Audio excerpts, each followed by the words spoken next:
जय हिंद मेरे प्यारे भारत के उज्जवल भविष्य। दोस्तों, क्या हम इससे पहले हमने क्या पढ़ा है? जैन धर्म। हमने जैन धर्म को बहुत अच्छी तरह से डिटेल से चर्चा किया है।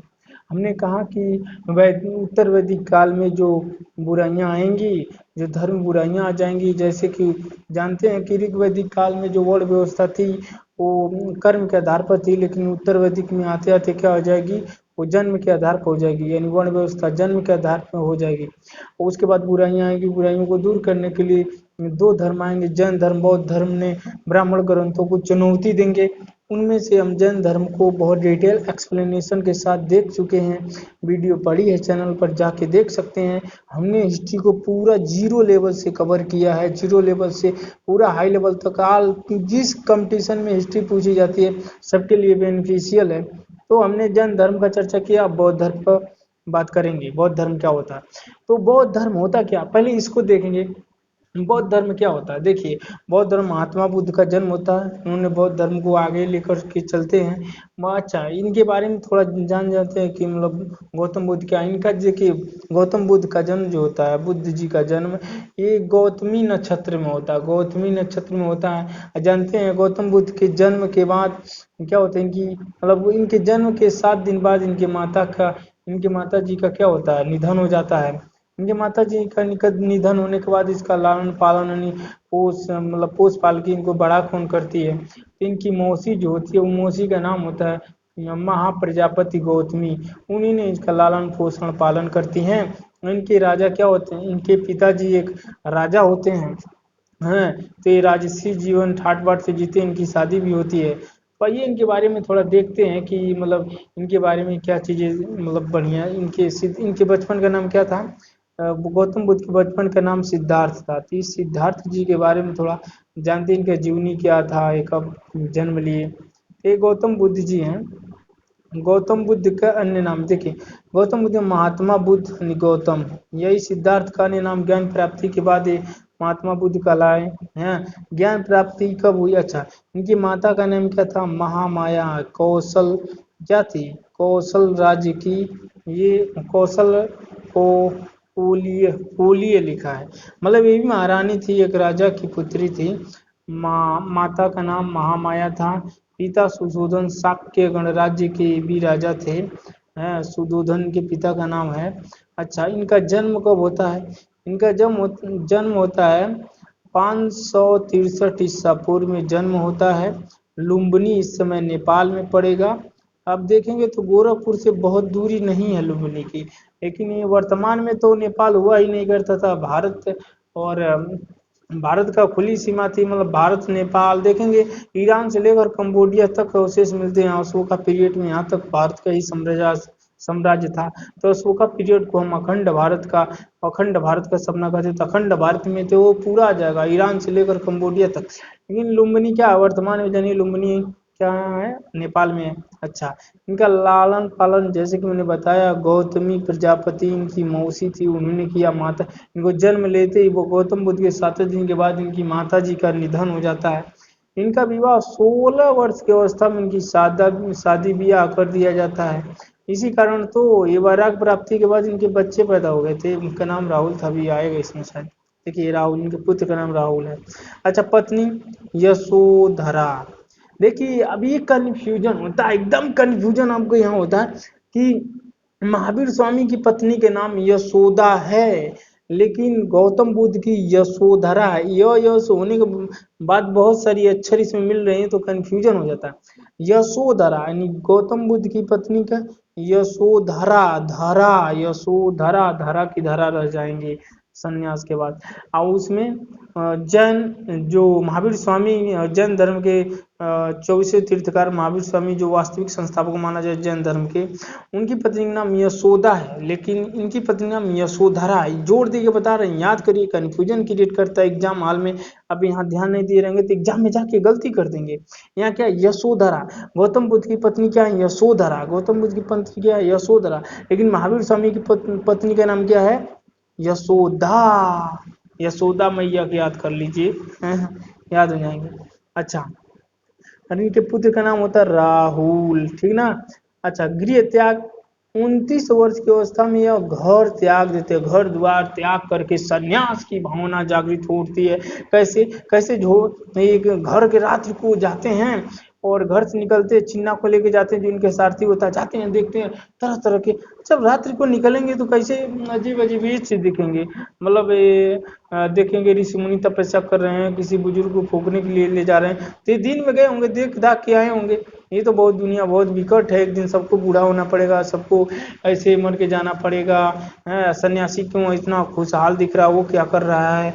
तो उन्होंने आया, रात को मंथन किया, रातों रात चिन्ना को बुलाया, रात को निकल लिए, ठीक ना, संन्यास हो गए इनको।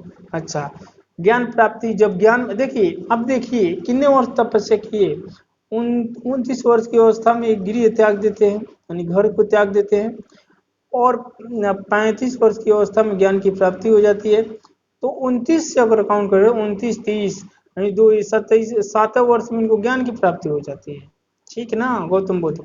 तो गौतम बुद्ध के बारे में और क्या क्या जानना चाहिए जो इम्पोर्टेंट है, तो इनका जन्म बता दिए, 563 ईसा पूर्व में हुआ था, लुम्बिनी में हुआ था, ठीक ना। ये जो पुरानी एनसीईआरटी उसमें भी यही डेट है, 563 ईसा पूर्व में इनका जन्म हुआ था। अच्छा, जन्म स्थल लुम्बिनी है, कपिल जो कपिल वस्तु है, जो कपिल वस्तु है, जानते हैं कपिल वस्तु यहाँ से क्या गोरखपुर से बहुत दूर नहीं है, ठीक ना। वर्तमान में कहाँ, नेपाल में पड़ेगा। इनके पिता सुशोधन शाक्य राज्य के क्या होते हैं, शासक होते हैं, सभी आप बताया मैंने। माता महादेवी महामाया देवी होती हैं, बचपन का नाम सिद्धार्थ होता है, गोत्र गौतम मतलब गौतम बुद्ध क्यों इनका नाम पड़ा, क्योंकि वो गौतम गोत्र में इनका जन्म होता है। लालन पालन गौतमी की मतलब गौतमी प्रजापति वही करती हैं, इनकी मौसी जो होती हैं। 16 वर्ष की अवस्था में क्या होता है, इनकी यशोधरा के साथ शादी हो जाती है। यशोधरा कौन होती है, मतलब ये कुलीय गणराज्य की राजकुमारी होती है, राजा की पुत्री होती है, पुत्र राहुल होता है। इनका शिष्य कौन है, इनका शिष्य कौन है, आनंद एवं उपाली इनके प्रिय शिष्य हैं। गौतम बुद्ध के जो सिद्धार्थ हैं, ज्ञान प्राप्ति के बाद ये महात्मा बुद्ध कहलाएंगे, तो इनके शिष्य भी होंगे, महात्मा हो जाएंगे ना तो शिष्य होंगे। तो प्रथम शिष्य कौन है, हो जाते हैं उपाली और आनंद और उपाली। अच्छा, गृह त्याग, 29 वर्ष की अवस्था में घर त्याग देते हैं। सारथी चिन्ना होता है, ये सिद्धार्थ पहले होते हैं ना, ये शादी ब्याह होता है यशोधरा के साथ, बच्चे पैदा हो जाता है राहुल। इसके बाद ये कहते हैं मैं बाहर घूमने जा रहा हूँ। इनके पिता क्या करते थे, पूरा एकदम दरबार सजा सजा देते थे ताकि इसको कहीं दुखी न दिखे, कोई दुखिया न दिखे। लेकिन ये धीरे से इनकी आत्मा कुछ आवाज सुने होंगे, धीरे से निकलते हैं और चिन्ना के साथ लेकर देखते हैं, इसमें तो तरह तरह के चीज देखते हैं। जे ऋषि मुनि को देखते हैं, मृत व्यक्ति को देखते हैं, बूढ़े व्यक्ति देखते हैं, मतलब इस तरह के व्यक्तियों को देखकर इनके हृदय परिवर्तित हो जाता है। और ऋषि मुनि जो सबसे खुशहाल होता है वो आकर घर मंथन करते हैं, फिर चिन्ना को लेकर निकल जाते हैं रात को। तो चिन्ना इनका सारथी होता है। प्रिय घोड़ा इनका क्या होता है, प्रिय घोड़े का इनका नाम है, इनके प्रिय घोड़े का नाम कंथक था। प्रिय घोड़े का नाम क्या था, कंथक था। अच्छा, अध्यात्म गुरु, इनके पहले गुरु क्या होते हैं, जैसे जाते हैं तो पहले गुरु किसके पास जाते हैं, आलार कलाम। इनके पहले गुरु क्या होते हैं, आलार कलाम। ज्ञान प्राप्ति 35 वर्ष की अवस्था में हो जाती है। अच्छा, किस दिन होती, देखिए इनका जन्म भी पूर्णिमा के दिन, और ज्ञान प्राप्ति भी पूर्णिमा के दिन, मृत्यु भी पूर्णिमा के दिन, यानी 35 वर्ष की अवस्था में वैशाख पूर्णिमा के दिन क्या कलाएं, बुद्ध कलाएं, क्योंकि इनको ज्ञान की प्राप्ति हो गई। प्रथम वर्षावास कहाँ, सारनाथ में बिताए। प्रथम वर्षावास मतलब वर्षा का सीजन होता है तो वहीं पर लोग क्या करते थे, बिताते थे, जो भिक्षु होते उनके साथ। तो सारनाथ में उन्होंने क्या, कौन सा इसमें मतलब बिहार था वो, कुलगंध कुटिया बिहार में ये वर्षा ऋतु का मौसम बिताए। अंतिम वर्षा वर्ष जानते हैं ये क्या है, वैशाली यानी बेलूर बिहार में अंतिम वर्षा वर्ष बिताए। ज्ञान प्राप्ति स्थल बोध गया होगा। सिद्धार्थ का ज्ञान प्राप्ति यानी ज्ञान प्राप्ति का असल जो 35 वर्ष की अवस्था में ज्ञान प्राप्ति हुई, तो बिहार के बोध गया में इन्होंने क्या किया, ज्ञान की प्राप्ति किए हैं। क्या, अच्छा नदी कौन सी थी, निरंजना नदी, इसको फल्गु नदी भी कहा जाता है, निरंजना नदी को। इसी के तट के किनारे इनको ज्ञान की प्राप्ति हो जाती है। हैं। महाबोधि मंदिर वहीं पर बनाया गया है, मतलब बोध गया में महाबोधि मंदिर है, जहाँ पर इनकी बहुत सारी प्रतिमाएं, ज्ञान प्राप्ति करते हुए जो प्रतिमाएं हैं वो स्थापित की गई है वहाँ पर। अच्छा, प्रथम उपदेश कहाँ देते हैं? तो प्रथम उपदेश स्थल ऋषिपत, वही ऋषि पंतमणि सारनाथ में देते हैं। हाँ, सारनाथ में कितने ब्राह्मणों को देते हैं? तो 5 ब्राह्मणों के ज्ञान की, मतलब ज्ञान देते हैं। सर्वप्रथम ज्ञान, अपना पहला ज्ञान सारनाथ में देते हैं, 5 ब्राह्मणों को देते हैं। वो कहाँ है? सारनाथ में है। सारनाथ कहाँ? वाराणसी से 10 किलोमीटर दूर है सारनाथ, यानी वाराणसी में है। अच्छा, भाषा कौन सी भाषा में देते हैं? तो पाली भाषा में देते हैं। कौन सी भाषा में ज्ञान देते हैं 5 ब्राह्मणों को? पाली भाषा में इन्होंने ज्ञान देते हैं। हाँ, तो ये हो गया। अच्छा, जो ये देते हैं, मान लीजिए जो ज्ञान देते हैं, ये जो ज्ञान प्राप्ति हो जाती है 5 ब्राह्मणों को जो ज्ञान देते हैं, उसको क्या कहा जाता है? उस इस घटना को धर्म प्रवर्तक, धर्म चक्र प्रवर्तक कहा जाता है, क्योंकि धर्म की प्राप्ति हो जाएगी। अच्छा, आप देखिए ये तो हो गया। अब आ जाते हैं, इसको ले लेते हैं। अब आ जाते हैं अंतिम उपदेश। अंतिम जो कुर्सीनगर में मल मल मल नाम का एक व्यक्ति होता है, वहां पर क्या जाते हैं, भोजन करते हैं। दूषित भोजन करने के कारण इनका निधन हो जाता है, ऐसे कहा जाता है। दूषित भोजन में क्या था? कहा जाता है कि मांस खिला दिया होगा, है मल था, मांस खिला दिया, मृत हो गया, लेकिन कोई और कारण रहा होगा, लेकिन यही कहा जाता कि दूषित भोजन यानी मांस खा लिए थे, इसी कारण निधन हो गया था। तो यहीं पर अंतिम उपदेश देते हैं उसी को, यानी सुभद्र को कुर्सीनगर में पहला उपदेश देते हैं, जो मल था, मल्ल राज्य था, मलगण राज्य, इसमें कुर्सीनगर में पड़ेगा। अच्छा, धर्म प्रचारक स्थल क्या था? हाँ, देखिए धर्म प्रचारक स्थल के बारे में देखिए, ये जो ज्ञान प्राप्ति इनको हो जाएगी तो धर्म का प्रचार करेंगे। तो धर्म का प्रचार अंग मगध काशी मल शाक्य वज्जी कौशल गणराज्य में क्या करते हैं? धर्म प्रचार करते हैं। 8 स्थलों को खूब जम के करते हैं। राजाओं का साथ मिलेगा, राजाओं को जैसे अशोक जैसे राजाओं का साथ मिलेगा, धर्म इंटरनेशनलाइज हो जाएगा, यानी विदेशों में चला जाएगा। और अशोक तो अपनी पुत्री को संघमित्रा को श्रीलंका भेज देता है धर्म प्रचार, बौद्ध धर्म के प्रचार करने के लिए। हाँ, तो इस तरह के देखें 483 ईसा पूर्व में इनका जन्म होता है। जन्म कब होता है? तो मृत्यु, अच्छा ये तो मान लीजिए जन्म हो गया 563 ईसा में। मृत्यु कब होती है? मृत्यु होती है इनकी 16 वर्ष की अवस्था में। इनकी मृत्यु हो जाती है 483 ईसा पूर्व में। 483 ईसा पूर्व में इनका क्या होता है? मतलब जो पुरानी एनसीईआरटी उसमें 483 दिया है, यानी 483 ईसा पूर्व में इनका क्या होता है? इनकी मृत्यु हो जाती है। कुर्सीनगर में ही होती है, क्योंकि दूषित भोजन खाते हैं। अच्छा, मृत्यु के बाद मृत्यु हो जाती है तो इस समय अवस्था क्या होती है? 80 वर्ष की अवस्था में इनकी मृत्यु होती है। 80 वर्ष की अवस्था में इनकी मृत्यु होती है। काशी में नहीं, काशी कर कुर्सीनगर में जाएंगे तो इनकी लेटी हुई प्रतिमा बहुत ही विश्व विख्यात है।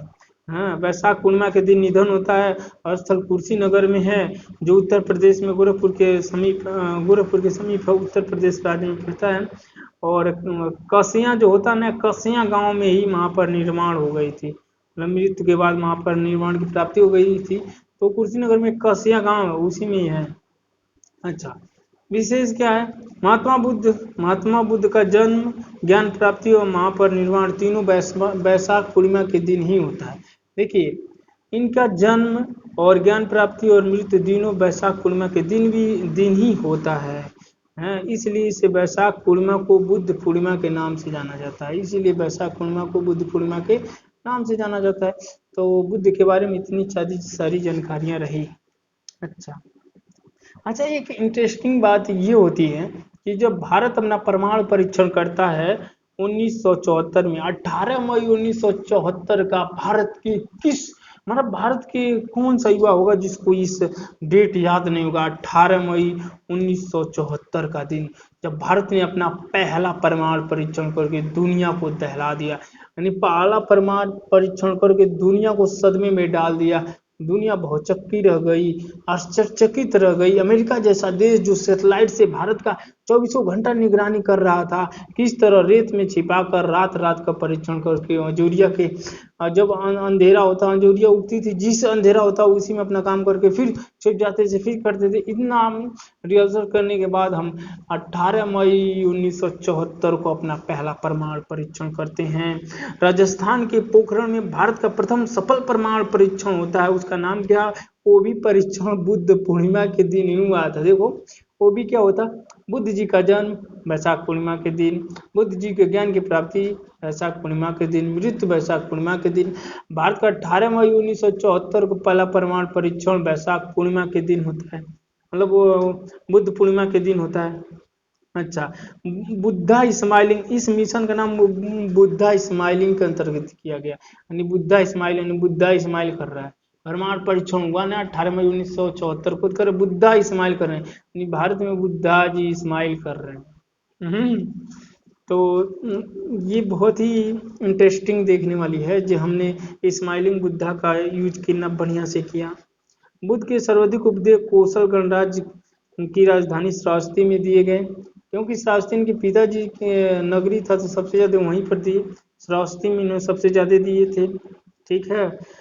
अच्छा, एक डाकू होता है, डाकू को भी इतना अपने ज्ञान के प्रति, मतलब अपने ज्ञान के अति प्रतिभावान ज्ञान से इनको क्या किए, डाकू को भी इन्होंने अपने धर्म में ला करके उसे सुधारने का काम किया, इससे और हाईलाइट हो गई। उसका नाम था अंगुलीमाल डाकू है। ये गौतम बुद्ध का शिष्य बन जाता है अंगुलीमाल डाकू, बहुत मशहूर था ये अंगुलीमाल डाकू। अच्छा, ये तो हो गए इनके बारे में। अच्छा, हाँ भाई, और देखते हैं फैक्ट। अब क्या होते हैं, धर्म चक्र तक, यही मैंने बता दिया। 5 ब्राह्मणों को सारनाथ में सर्वप्रथम शिक्षा देते हैं, वही ऋषिपत्नम बनारस में, बनारस से 10 किलोमीटर दूर है सारनाथ, वैसे में इन्होंने दिए थे। अच्छा, वहाँ से जो स्तंभ अशोक के मिले, वहाँ पर 4 शेर जो है ना, सिंह है, उसी को भारत का राष्ट्रीय प्रतीक मान लिया गया है। अच्छा, अब आते हैं दान देने वाले बहुत सारे लोग थे। तो व्यक्ति और दान, ये व्यक्ति दान देंगे और दान में क्या मिलेगा वो चीज़ है। जैसे बिंबसार ने क्या दान दिए, वेल्लूर बिहार दिया। प्रसेनजीत ने क्या दिया, कुंभाराम बिहार दिया। लिच्छवी से क्या मिला, लिच्छवी के राजकुमार ने क्या दिया, कूटाग्रशाला बिहार दिए। बिहार क्या होता है, भिक्षु को रहने का स्थान होता है। अनाथ पिंडक ने क्या दिया, जेतन वन बिहार दिया। हाँ, तो अपने अपने अनुसार सभी लोगों ने मदद करी थी। अच्छा, परीक्षा की दृष्टि से अति महत्वपूर्ण क्या है, परीक्षा की दृष्टि से अति महत्वपूर्ण ये प्रश्न क्या है, तथ्य क्या है। 4 आर्य सत्य, एकदम डायरेक्टली पूछे, 4 बौद्ध मतलब गौतम बुद्ध के 4 आर्य सत्य कौन कौन है, तो आपको बताना है 4 आर्य सत्य कौन कौन है। इसको जूम करता हूँ आपको आसानी के लिए, मैं जूम कर लेता हूँ। 4 आर्य सत्य कौन है, देख रहे हैं ना, परीक्षा की दृष्टि से महत्वपूर्ण कौन है, तो 4 आर्य सत्य। ठीक, 4 आर्य सत्य, दुख, दुख समुदाय, दुख निरोध, दुख निरोध गामिनी प्रतिपदा, दुख निरोध गामिनी प्रतिपदा, ये 4 यार सत्य दिए गए हैं। इसमें बुद्ध भगवान के द्वारा 4 यार सत्य बताए गए हैं। सर्वाधिक प्रचार, सर्वाधिक प्रचार कहाँ के, कौशल यानी श्रावस्तिक में। 21 वास यानी 21 वास यानी 21 वर्षा वास यानी 21 वास अपनाए थे वहाँ, मतलब वर्षा के दिन वहाँ चले जाते थे और उन्होंने सर्वाधिक प्रचार वहीं पर किया। धन्य माता पिता भाई सबको उन्होंने बौद्ध की दीक्षा दी थी, बौद्ध की क्या दी थी, बौद्ध की उन्होंने शिक्षा दी थी सबको। अच्छा, अच्छा, बौद्ध धर्म को किन किन राजाओं का सपोर्ट मिला होगा, मतलब किन किन का मिला, तो बिंबिसार जो अजातशत्रु कहाँ का था, कहाँ का था वो, आर्यक वंश का था, जो मगध गणराज्य का था वहाँ का था। प्रसन्नजीत कौशल नरेश था, कौशल राज्य का वो राजा था। उदयनी ने जान रहे, उदयन जो है वो भी वत्स का नरेश था, वो भी उसको संरक्षण दिया था। उसके बाद अशोक, अशोक के जाने मतलब बारे में जाने, मौर्य वंश का सबसे महान सबसे प्रतापी राजा अशोक का भी सपोर्ट मिला। और कहा जाता है बुद्ध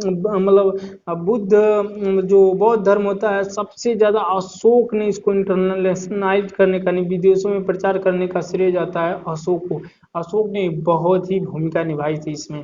हालांकि अशोक के जो पूर्वज थे चंद्रगुप्त मौर्य, जानते हैं, वो जैन धर्म के अनुयायी थे। उन्होंने संलेखना विधि से श्रवण बालगोला में, जो कर्नाटक में पड़ता है, वहाँ अपना शरीर त्याग दिए थे संलेखना विधि द्वारा।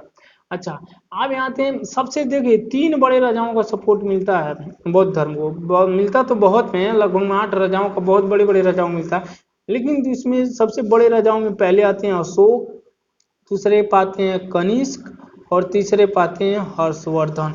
यानी 3 महानतम राजाओं का सपोर्ट मिलता है, और इसी कारण ये जैन धर्म भारत में ही समिट कर रह जाता है और ये विदेशों में फैल जाता है। वर्तमान में चाइना, थाईलैंड, चाइना देखिए, थाईलैंड देखिए, चाइना में, थाईलैंड में, भारत में, ये क्या है, ये सब फैले बौद्ध धर्म, बौद्ध धर्म का प्रचार प्रसार हुआ। श्रीलंका में भी है। अच्छा, कनिष्क जो मौर्य वंश का मगध के नरेश होते हैं, वो अशोक मगध के नरेश होते हैं, और जो ये हैं कनिष्क हैं, जो कनिष्क कुषाण वर्ग का सबसे प्रतापी, सबसे महान राजा होता है, वो गौतम बुद्ध को देवता का स्थान देते हैं। कनिष्क कनिष्क जो है वो गौतम बुद्ध को देवता का स्थान मानते हैं, मतलब देवता का स्थान देते हैं। और हर्षवर्धन क्या है, हर्षवर्धन भी देखिए, अशोक और कनिष्क के बाद सबसे महानतम राजा को सपोर्ट मिला, तो उसके बाद था हर्षवर्धन। तीसरे नंबर पाते हैं हर्षवर्धन। बौद्ध धर्म को तीसरा महान संरक्षक मिला, कौन, कनिष्क मिला। तो कनिष्क बहुत अहम भूमिका निभाया था इसमें। अच्छा, इसको बारे में पढ़ लिया, और पढ़ लेंगे अब महत्वपूर्ण तथ्यों के बारे में पढ़ेंगे। महत्वपूर्ण तथ्य क्या क्या आ जाएंगे यहाँ से, महत्वपूर्ण तथ्य लेना है तो ले लो। महत्वपूर्ण तथ्य क्या है, गौतम बुद्ध वैराग्य होने के लिए उत्तरदायी 4 दृश्यों का क्रम है। यानी 4 दृश्य कौन कौन थे जिनको प्रेरित किए कि अब सन्यासी हो जाओ। वो प्रेरक कौन सी घटना है जिसे महात्मा बुद्ध को प्रेरित करती है, अंदर से फोर्स कर दी, महात्मा बुद्ध के अंतःकरण की अंतरात्मा को झकझोर के रख दिया कि आप सन्यासी हो जाओ, और वो सन्यासी हो गए। तो क्या था, वृद्ध व्यक्ति को देखे, वृद्ध व्यक्ति को देखे तो अपने सारथी चिन्ह से पूछे, सारथी ये बताओ ये आदमी ऐसा क्यों है। तो उन्होंने कहा कि ये आदमी वृद्ध हो चुका है, हर एक व्यक्ति को, हर एक इंसान को जो पृथ्वी पर जन्म लिया एक दिन ऐसे ही वृद्ध होना पड़ेगा, कहीं मुझको भी वृद्ध होना पड़ेगा। कहीं चिन्ना ने कहा हाँ हाँ राजकुमार, आपको भी वृद्ध होना पड़ेगा। कहीं अच्छा सोचने लगे। फिर एक बीमार को देखे, इतना पीड़ित व्यक्ति एकदम दुख से कहाँ रहा था, सिन्हा से पूछे सारथी ये कौन है, कहीं ये भी, ये क्या बीमार, एक दिन सबको इसी दुख से मिलता है, बीमार सभी होते हैं, ये बीमार है इसीलिए ये आलाप कर रहा है, ये कष्ट है। कहना हाँ सबको बीमारी होती है, कहना हाँ सबको भी अवस्था ढलने के बाद बीमार पड़ते हैं, और बीमार पड़ते हैं तो ये अवस्था होती है। अच्छा, तब बीमार व्यक्ति को देखे, फिर से मृतक व्यक्ति को देखे, कहे सारथी चिन्ना ये क्या है, कहें अब दुनिया को विदा हो गया, मतलब दुनिया से चला गया, मर गया, अब ये लौट के नहीं आएगा। गौतम बुद्ध कहते हैं अरे ये अब नहीं आएगा, नहीं कि हमको भी मर जाना पड़ेगा। हाँ एक दिन सब जो जन्म लिए हैं सबको मरना है। और यही घटना पूरा गौतम बुद्ध को झकझोर के रख दिया, गौतम बुद्ध की अंतःकरण की अंतरात्मा को एकदम झकझोर के रख दिया। गौतम बुद्ध के अंतरात्मा में सुनामी जैसा माहौल हो गया, जी एक दिन हमको भी मर जाना है। और यही सोचकर गौतम बुद्ध न रात को सोते न दिन को सोते, उनके दिमाग में एक ही चीज चलती रहती है कि एक दिन मर जाना है, यानी दुनिया में आए हैं एक दिन मर के चले जाएंगे, कौन जानेगा कौन नहीं जानेगा। इसीलिए उनका हृदय प्रवर्तित होता है, फिर कुछ सोचते ही रहते हैं। तब तक आगे प्रसन्न चित्त सन्यासी दिखाई पड़ जाता है, और गौतम बुद्ध के सन्यास की गाथा में अहम रोल निभाता है। इस सन्यासी, प्रसन्नचित्त सन्यासी को देख करके गौतम बुद्ध पूछते हैं चिन्ना हमारे साथी, ये बताओ ये आदमी इतना हंसमुख क्यों, इतना प्रसन्न क्यों है, ये क्या कर रहा है। तो चिन्ना ने कहा देखिए क्या कर रहा है, ये सन्यासी है, ये तपस्वी है, ये ऋषि मुनि है, ये तपस्या कर रहा है, सन्यासी है ये मतलब सन्यास लिया हुआ है, भगवान को प्राप्त करना चाहता है, अध्यात्म को, इसीलिए हमेशा प्रसन्नचित्त है। तो गौतम बुद्ध के दिमाग में ये बात सब कॉपी किया और रात को सोचते सोचते, रात को सोचते रहे, दिन को सोचते रहे, उनकी बेचैनी बढ़ती गई और चिन्ना को रात को लेकर निकल जाते हैं, कहते चिन्ना मेरे साथी मुझे लेकर चलो। एक बार निकलते हुए अपनी बीवी को देखते हैं, अपने बच्चों को देखते हैं, लेकिन ये संसारिक मोह माया को भंग करके आगे बढ़ जाते हैं और संन्यास का मार्ग क्या करते हैं, 29 वर्ष की अवस्था में गृह त्याग करके संन्यास रिजपाल मतलब रिजपाल का नहीं, संन्यास प्राप्त कर लेते हैं। कौन सी नदी होती है वो नदी, आपने बताया वो नदी कौन सी होती है, देख लीजिए कौन सी नदी होती है, उसको देख लें। उस नदी के किनारे इनको ज्ञान की प्राप्ति हो जाती है और ज्ञान की प्राप्ति होने के बाद 35 वर्ष की अवस्था में इनको क्या होता है, ज्ञान की प्राप्ति हो जाती है। निरंजना नदी के किनारे, जो बिहार में है, निरंजना नदी के किनारे इनको ज्ञान की प्राप्ति होती है 35 वर्ष की अवस्था में। उसके बाद आते हैं तो आगे अपना कहानी बढ़ाते हैं। सबसे पहले सारनाथ में 5 पंडितों को, ब्राह्मणों को ये ज्ञान देते हैं, वो धर्म चक्र कहलाता है। उसके बाद से आते हैं सरस्वती में सबसे ज़्यादा ज्ञान देते हैं। हाँ, अब देखिए गृह त्याग के बाद सर्वप्रथम मुलाकात किससे होती है, गुरु अलार कलाम से हो जाएगी। गुरु अलार कलाम ने इनको मतलब बहुत मतलब गृह त्याग के बाद इनका अलार कलाम से मुलाकात होगी, अलार कलाम से शिक्षा लेंगे, कुछ ज्ञान लेंगे, मतलब उसके बाद ये सन्यासी हो जाएंगे, ज्ञान फिर 35 वर्ष की अवस्था में ज्ञान की प्राप्ति हो जाएगी। अलार कलाम से वैशाली के समीप इनकी मुलाकात हो जाती है। अच्छा, अब ये क्या है, ये तो होंगे। अब देखिए मतलब राजगृह के निकट क्या होता है, राजगृह के निकट रुद्रक रामपुत्र से मुलाकात होती है, रुद्रक रामपुर से, और सब मिलके सन्यासी हो जाते हैं और सन्यास का धारण, सन्यास की मतलब भावना को धारण कर लेते हैं, सन्यासी हो जाते हैं।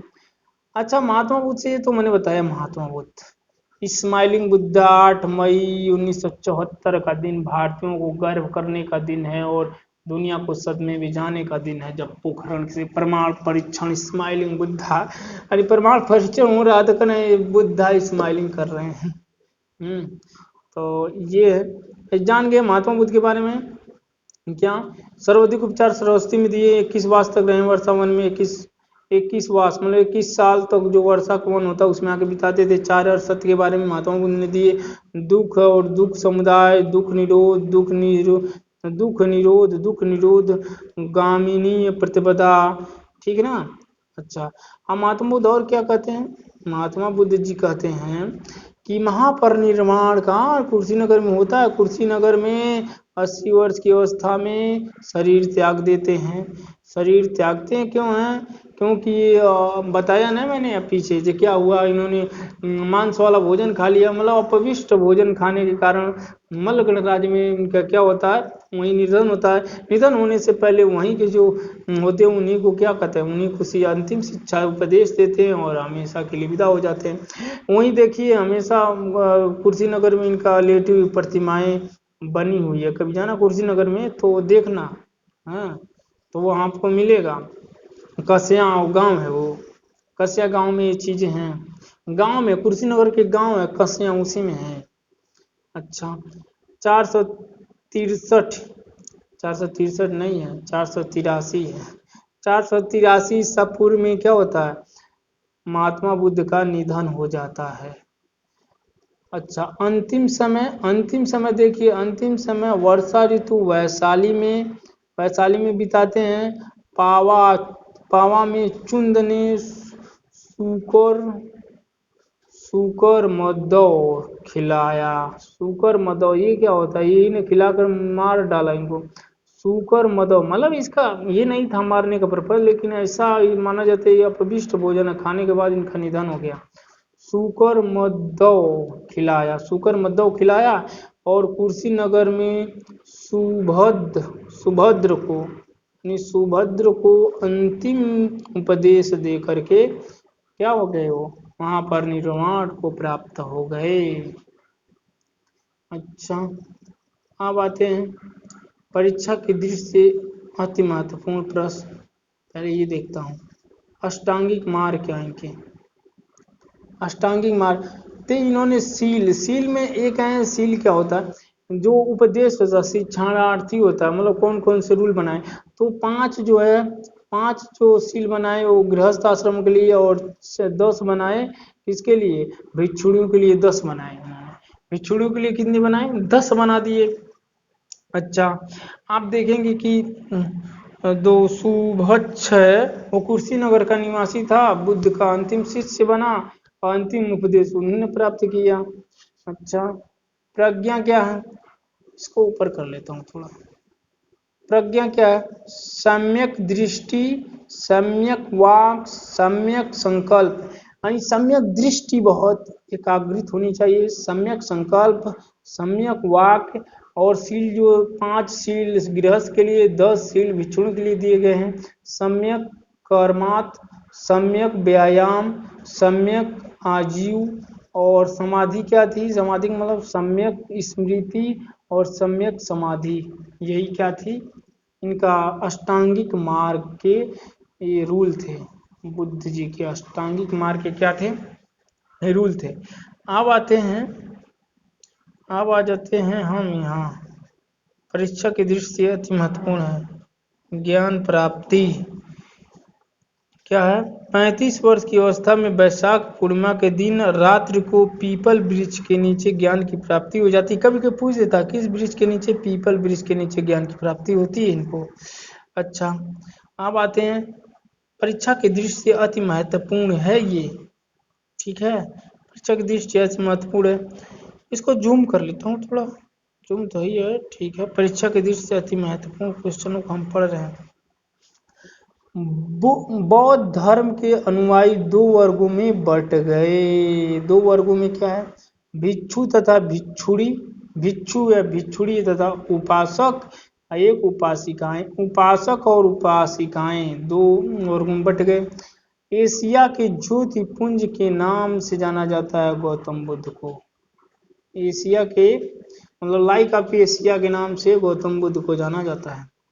गौतम बुद्ध के जीवन पर आधारित लाइट ऑफ एशिया नामक काव्य पुस्तक के रचयिता कौन है? तो कौन है? एडविन एडविन अर्नाल्ड हैं। अच्छा, हीनयान जानते हैं बौद्ध धर्म 2 शाखाओं में बट गया। एक है हीनयान, हीनयान का शाब्दिक अर्थ है निम्न वर्ग, और महायान का शाब्दिक अर्थ है उत्कृष्ट मार्ग। अब हीनयान और महायान के बारे में थोड़ा जानेंगे कि हीनयान क्या होता है, महायान क्या होता है, इसमें क्या होता है। तो हीनयान देखिए क्या होता है। ये जो हीनयान है, हीनयान में हीनयान का शाब्दिक अर्थ होता है हीनयान मतलब ये क्या होता है? निम्न वर्ग होता है। और महायान का शाब्दिक अर्थ होता है उत्कृष्ट वर्ग, उच्च वर्ग होता है। ये तो जान गए। अच्छा, फिर एक हीनयान में क्या होता है? इसमें व्यक्तिवादी धर्म होता है। इसमें क्या होता है? इसमें व्यक्तिवादी धर्म, अर्थात प्रत्येक व्यक्ति को अपने प्रयत्नों से मोक्ष की प्राप्ति करनी चाहिए, यानी स्वयं प्रयत्न करके व्यक्ति को मोक्ष की प्राप्ति करना चाहिए। और महायान क्या कहता है? ये कहता है समस्तवादी धर्म है जिसका उद्देश्य समस्त मानव जाति का कल्याण करना है, महायान कहता है। अच्छा, फिर हीनयान क्या कहता है? हीनयान कहता है कि हीनयान महात्मा बुद्ध के अपदीपो भाव का अपना मूल मंत्र मानता है। लेकिन महायान क्या करता है? महायान बुद्ध को देवता का दर्जा प्राप्त करता है। महायान में आत्मा और पुनर्जन्म को स्वीकार किया गया है, जबकि महात्मा बुद्ध अनात्मवादी थे। महात्मा बुद्ध जी आत्मा को नहीं मानते थे, लेकिन महायान में माना गया है, आत्मा को पुनर्जन्म में विश्वास किया गया है। अच्छा, हम देखेंगे हीनयान तिर्यक की संकल्पना में विश्वास करते हैं, और महायान मूर्ति पूजा होते हैं, मतलब मूर्ति पूजा में विश्वास करते हैं। ये मूर्ति पूजा में विश्वास नहीं करते उतना, मतलब करते हैं लेकिन तो इसमें विवाद है। हीनयान तिर्यक संकल्पना में विश्वास नहीं करते, और महायान मूर्ति पूजक थे, और इनके तीर्थों को महत्व दिया गया है। अच्छा, और इसमें क्या है फिर देख लेते हैं थोड़ा। ये हीनयान क्या है? हीनयान में देखेंगे कि हीनयान के ग्रंथ सामान्यतः पाली भाषा में लिखे गए हैं। सबसे मेन अंतर है, जो हीनयान के ग्रंथ लिखे गए हैं वो पाली भाषा में लिखे गए हैं, लेकिन महायान जो ग्रंथ लिखे हैं, महायान के महायान शाखा के जो ग्रंथ लिखे गए हैं वो किस में लिखे गए हैं, वो संस्कृत में लिखे गए हैं। ये मेन अंतर देखने को मिलता है। ठीक है, अब क्या है, ये बुद्ध अपने मतों को मतलब बुद्ध अपने मत को कहते थे, क्या कहते थे, बुद्ध अपने मत को मध्यमा प्रतिपदा और मध्यम मार्ग कहते थे। ना ऊंचा ना नीचा, मध्यम अपनाते थे, ये मध्यम मार्ग को अपनाते थे। अब आ जाएंगे इनके बुद्ध के जो घटना था। देखिए मैं घटना को थोड़ा मैं इसको जूम करूंगा, अब वो आसानी से दिख जाए। जो घटना हुई थी दिख तो जाएगा। देखिए घटना इनके जीवन में महात्मा बुद्ध की घटना था, उस घटना का प्रतीक क्या था। जब ये जन्म का प्रमाण क्या था, कमल एवं साढ़। जन्म का प्रमाण क्या था, जन्म का इनके प्रमाण कमल और साढ़ इनके मतलब सपने में देखे गए थे। इनके जन्म से पहले इनके पिताजी देखे थे, माताजी देखी थी, और वो जो आया था पंडित, उन्होंने कहा था कमल एवं साढ़। गृह त्याग का घोड़ा, चिन्ना ने घोड़ा से ले जाकर गृह त्याग करते हैं। ज्ञान प्राप्ति पीपल वृक्ष के नीचे, बोधि वृक्ष के नीचे होता है। निर्वाण पद चिन्ह, निर्वाण होता है, निर्वाण की प्राप्ति होती है, ज्ञान की प्राप्ति हुई होती है। निर्वाण मतलब निर्माण हो गया, पद चिन्ह हो गया मतलब ये मोक्ष को प्राप्त हो गए। मृत्यु, मृत्यु यानी स्तूप, मृत्यु का सिंबल क्या है, स्तूप है। और सबसे बड़ा स्तूप जो होता है सांची का स्तूप मध्य प्रदेश में है, जान ही रहे हैं, अशोक ने बनवाया, अशोक ने शायद बनवाया ना, अशोक ने ही बनवाया। अच्छा, त्रिरत्न क्या है, बुद्ध धम्म और संघ, ये त्रिरत्न है, बहुत इंपॉर्टेंट, कोई पूछ देता है त्रिरत्न क्या है, बुद्ध धम्म और संघ, यही त्रिरत्न है। बुद्ध धम्म और त्रिरत्न यही क्या है, यही इसके मेन पर्पज हैं बुद्ध के। और देखिए बुद्धा के बारे में बहुत सारी चीजें हैं, तो अब आगे इसको से पढ़ लेंगे कहाँ कहाँ ये चीजें हुई थी। ये देखिए ये आया, अब इसको पढ़ेंगे हम। त्रिपिटक क्या है, चलिए।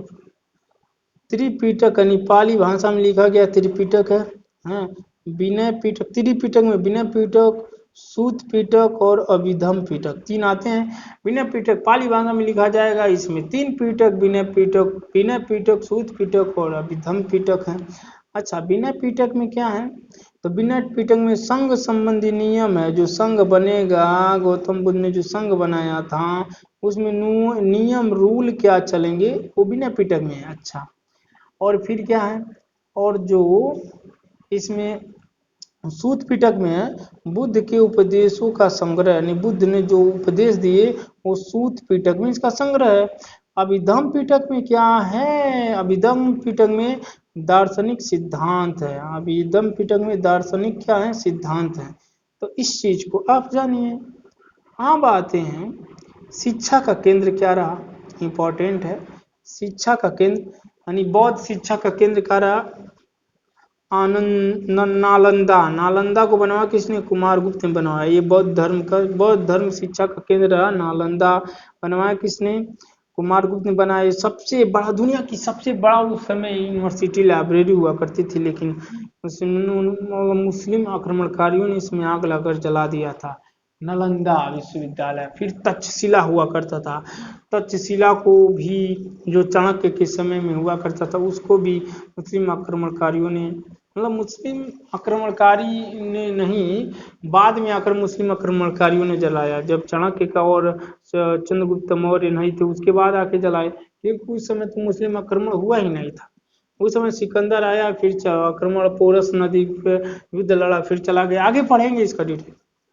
अच्छा, वल्ली वल्लभी भी क्या था, बौद्ध मतलब शिक्षा केंद्र था, बौद्ध का शिक्षा केंद्र वल्लभी था। विक्रमशिला विश्वविद्यालय धर्मपाल ने बनाया, यहाँ भी बौद्ध शिक्षा का केंद्र रहा।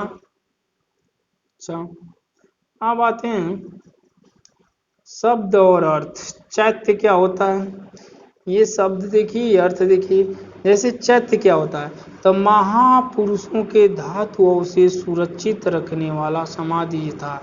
जैसे समाधि होती थी, जो महापुरुष होता था उसी महापुरुषों की मतलब धातु की बनी कुछ स्ट्रक्चर होते थे, वही सुरक्षित रखे जाते थे। तो वही क्या होता, महापुरुषों के धातु अवशेष को सुरक्षित रखने का स्थान चैत्य कहलाता था। अच्छा, बिहार। बिहार में भिक्षुओं के आवास, यानी बरसात में जहाँ भिक्षु ठहरते थे उसी को बिहार कहा जाता था। अच्छा, ये स्तूप क्या है? स्तूप मृतकों की चुनी हुई अस्थियों को रखने का स्थान था। क्या? स्तूप। और सबसे बड़ा स्तूप सांची का स्तूप जो अशोक ने बनवाया कहाँ पर है?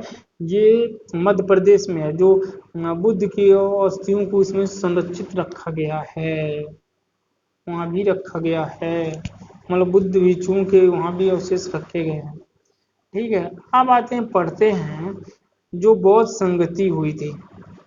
देखिए, ये चारों दिशाओं में हुई थी ना, ये तो ये दिशा से मतलब नहीं, ये बौद्ध संगीत की मतलब चार हुई थी, हुई थी तो पांच हो, लेकिन चार ही इम्पोर्टेंट हैं, अभी उसके बारे में डिटेल देखेंगे। ये देखिए, प्रथम बौद्ध संगीत की कहाँ होती है? प्रथम बौद्ध संगीत की कहाँ होती है? तो प्रथम बौद्ध संगीत की आपका कहाँ होती है? देखिए, इसको जूम कर लूँ, जूम क्या है, ऐसे देखिए, वर्ष नहीं, जूम ही कर लेता हूँ। प्रथम बौद्ध संगीति क्या होती है?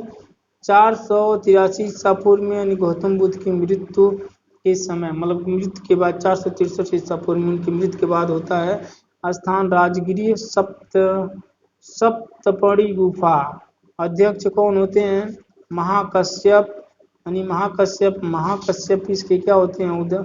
उपाध्यक्ष होते हैं। और शासक अजात शत्रु के समय में, यानी पहली बौद्ध संगीत की पूछ दे तो क्या बताएंगे, किसके समय में हुई थी? तो अजात शत्रु इस समय राजा था, निशान वो क्या था? हर्यक वंश का शासक था अजात शत्रु। हर्यक वंश का शासक अजात शत्रु था। इसी के समय में क्या होता है? प्रथम बौद्ध संगीत की होती है गौतम बुद्ध की मृत्यु के बाद 483 ईसा पूर्व में। अच्छा, ये सप्तगणी गुफा राजगिरी में है। ये सप्तगणी गुफा कहाँ है? राजगिरी, राजगिरी में होती है सप्तगणी गुफा, राजगिरी में है। अच्छा, यहाँ क्या होता, मतलब बुद्ध के उपदेशों का संकलन एवं आनंद द्वारा सुप्त पीटक सुप्त पीटक तथा विनय पीटक का संकलन किया जाता है यहाँ पर। अच्छा, द्वितीय बौद्ध संगीत की बात करें तो द्वितीय बौद्ध संगीत की कब हुई थी? द्वितीय बौद्ध संगीत की 383 ईसा पूर्व में, यानी 100 वर्ष बाद, यानी प्रथम बौद्ध संगीत के 100 वर्ष बाद क्या हुआ था? द्वितीय बौद्ध संगीत की हुआ था। स्थान वैशाली, यानी बालूका राम बिहार, वैशाली में हुआ था। अध्यक्ष क्या थे? शुभकामी मतलब अध्यक्ष थे, सर्वकामी लिखा है। शासक क्या थे? कालाशोक के समय में हुआ था। इस समय कालाशोक क्या था? शासक था। किस वंश का शासक था? शिशुनांग वंश का शासक था। कालाशोक किस वंश का था? शिशुनांग वंश का था।